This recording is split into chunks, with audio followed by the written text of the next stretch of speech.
Welcome KK Java tutorials.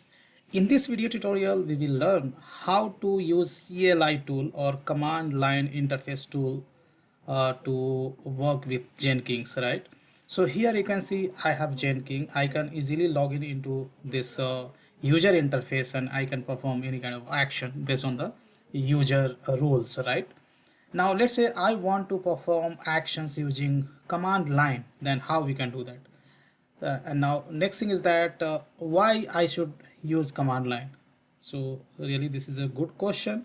So answer is that if you use CLI or command line interface tool, then you can perform various action using various commands, and that is really faster rather just logging into the GUI and trying to perform action. So that's really memory efficient, and that's the reason people use as a command line interface tool, right?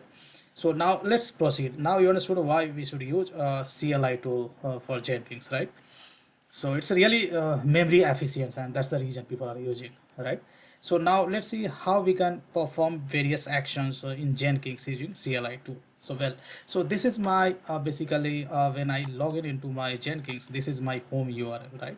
So just log in into your Jenkins, and after that you have to suffix with CLI, command line interface, and press enter. So you'll get the CLI basically CLI documentation, right? And here uh,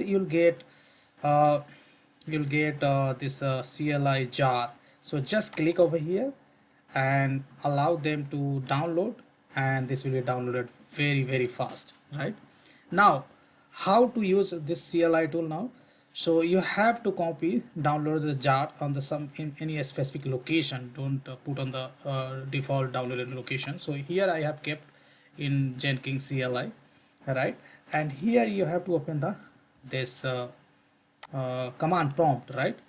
And now to test this jar, what you have to do, so here they have given the different guidelines, and if you are looking for the documentation, so if you click on documentation, then you can get the all kind of details related to Jenkins CLI. You can go through and understand how it works. But here I mean agenda of this video is to show you at least how to start with the CLI, right? Now to check with this, what you have to do, you have a first command, right? This command I'm going to execute. So here let's see means let's try to understand how I mean this command. So you have a Java and then the dash jar, and because this is executable jar, so you have to execute this jar something like this, and after that dash s, and you have to specify your base URL of Jenkins. So in my case it's absolutely same, right? In your case instead of local host, you can have IP address on some local some host name, right? Let's say your Jenkins is running on some another machine, so you have to specify IP address of that machine or host name of that machine. And in my case port number is also 8080, but in your case that may be something else, right? So now I'm going to execute this command, and let's see to check whether CLI is working properly or not. So here you can see I get some output, but I did not get any error. That means this is working fine. Now there are various commands given on this page. Available commands are, you can click on any commands, like if you want to create a job using command line, of course you can do. You can do various, if you want to see retrieve the console output of the build, then you can do those things. So here I am going to run at least one command so that we can understand we can perform any task using this CLI tool. So here I'm going to restart my Jenkins. So to restart, so here I have a command. Here we have a command, safely restart Jenkins. Right, safely restart means if there is just some build is going on, then that build should be completed after before restarting, right? So if I click, just you have to click on that command which you want to basically use. So just I'm going to click over here.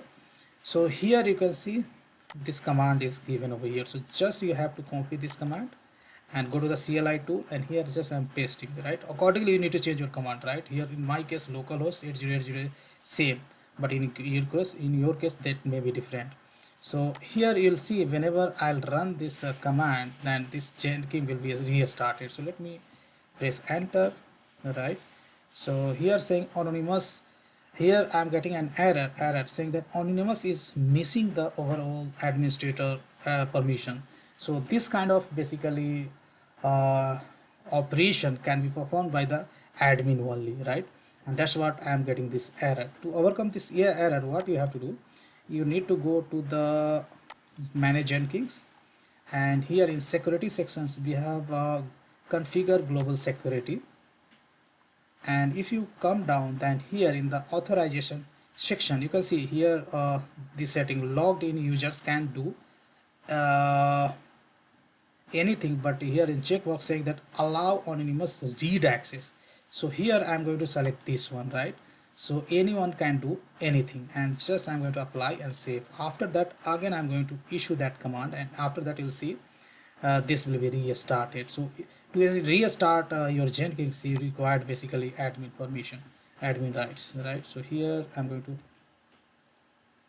so here this command succeeded, there is no error. So after some time you'll see this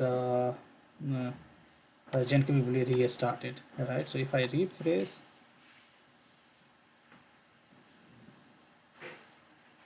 to make it effective this command, just you need to refresh. So here you can see Jenkins has safely restarted, right? So guys, using a CLI tool you can do the various operations and all the list of the commands. If you go to the your Jenkins URL/CLI, then you'll get all the list of the commands which may use on the CLI. So here you can see now Jenkins has restarted, and I can see on the GUI came back on the dashboard, right? So that's all I wanted to show in this video tutorial. Before leaving, one thing I would like to tell you: when you try to execute this any command in your organization, right, then that may ask you some passphrase to enter.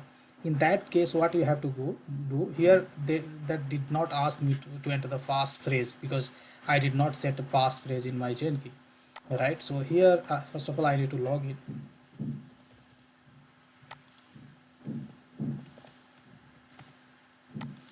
So let me log in. So after login, if you whatever user you have login, here I have login as an admin. So you click over here and go to configure, and if you come down over here, then here SSH public keys is nothing in my case, but in your case, if SSH key public key is something, that you have to enter those things in place of passphrase.